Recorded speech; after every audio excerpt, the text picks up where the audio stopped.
नमस्कार प्यारे साथियों, कैसे हैं आप सभी? आशा करता हूँ आप सभी बहुत अच्छे होंगे, स्वस्थ होंगे और मन लगा करके आप अपनी बिहार बोर्ड की परीक्षा की तैयारी काफ़ी अच्छी तरीके से कर रहे होंगे। साथियों, आज हम लोग Bihar board class 12th chemistry के ऐसे प्रश्नों की चर्चा करने जा रहे हैं जो कि आपकी बिहार बोर्ड की परीक्षा में यहाँ से एक या दो प्रश्न तो रहेंगे ही। प्रश्न है, आज का हमारा पहला प्रश्न है कि एल्युमिनियम के प्रमुख खनिजों को लिखें।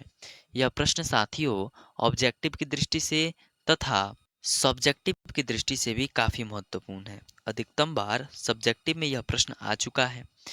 तो लिखेंगे एल्युमिनियम के प्रमुख खनिज निम्नलिखित हैं। आंसर भी इसी प्रकार से लिखेंगे या ये भी लिख सकते हैं एल्युमिनियम के प्रमुख दो खनिज निम्नलिखित हैं।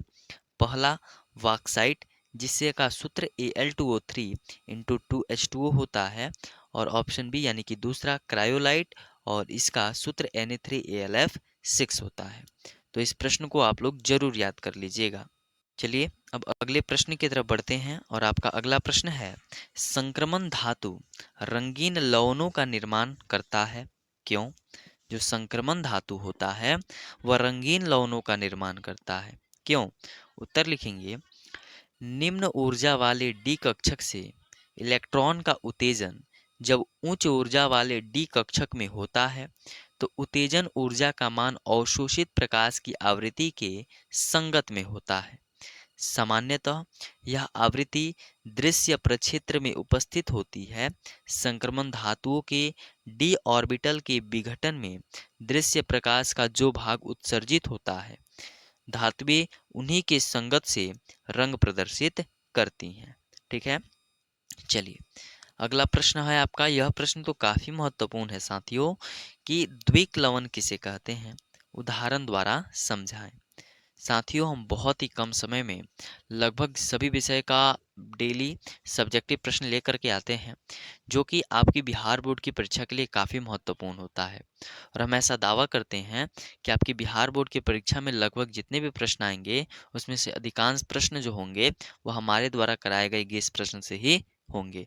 ठीक है, तो इसका उत्तर लिखिए, ठोसा अवस्था में अस्थाई वैसा यौगिक जो विलयन के अव्ययी आयनों में विघटित होता है द्विक लवण कहलाता है। ठोसा अवस्था में अस्थाई वैसा यौगिक जो विलयन के अव्ययी आयनों में विघटित हो जाता है उसे हम लोग क्या बोलते हैं, द्विक लवण कहते हैं। जैसे कि पोटास एलम में आप इसका एग्जाम्पल में लिख सकते हैं। अगला प्रश्न, और यह प्रश्न तो और भी ज़्यादा महत्वपूर्ण है साथियों आपकी परीक्षा के लिए, कि अल्कोहल का जो जलीय विलयन होता है वह विद्युत का कुचालक क्यों होता है? अल्कोहल का जलीय विलयन विद्युत का कुचालक क्यों होता है? उत्तर लिखेंगे, काफ़ी शानदार उत्तर है कि अल्कोहल, यहाँ पे अ भी लिखा जा सकता है, ठीक है, एक ही जगह। अल्कोहल में आयन नहीं होते, ये जल में केवल हाइड्रोजन अबंध बनाने के कारण विलय होते हैं। ये जल में जो अल्कोहल होता है ना उसमें आयन नहीं पाया जाता, और यह जल में केवल हाइड्रोजन आबंध को बना लेता है। हाइड्रोजन आबंध को बनाने के कारण ये क्या हो जाते हैं, विलय हो जाते हैं। यही कारण है कि अल्कोहल का जो जलीय विलयन होता है वह विद्युत का क्या होता है, कुचालक होता है। ठीक है, देख रहे हैं कितना आसान आसान उत्तर लिख रखे हैं ताकि आप एक दो बार पढ़ें तो आपको तुरंत याद हो जाए।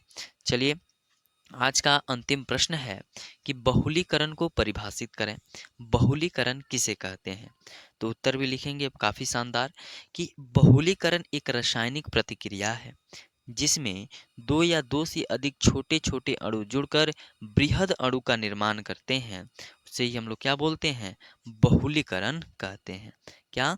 कि बहुलीकरण एक ऐसी रासायनिक प्रतिक्रिया है जिसमें दो या दो से अधिक छोटे छोटे अणु जुड़कर बृहद अणु का निर्माण करते हैं, बहुलीकरण कहलाता है। यहाँ पे बहुलीकरण नहीं भी लिखिएगा तब भी चल जाएगा, लिखिएगा एक रासायनिक प्रतिक्रिया जिसमें दो या दो से अधिक छोटे छोटे अणु जुड़कर बृहद अणु का निर्माण करे उसे ही हम लोग क्या बोलते हैं, बहुलीकरण बोलते हैं। तो आप इन सभी प्रश्नों को आप अपनी कॉपी में अवश्य लिखकर, कॉपी में सभी प्रश्नों को लिख करके अवश्य याद कर लीजिएगा, और हम फिर नए नए प्रश्नों को लेकर के आएंगे। आप उन्हें भी पढ़ करके उसे भी पढ़ लीजिएगा ताकि आपकी बिहार बोर्ड की परीक्षा काफ़ी आसान से आसान तरीके से जाए। ठीक है?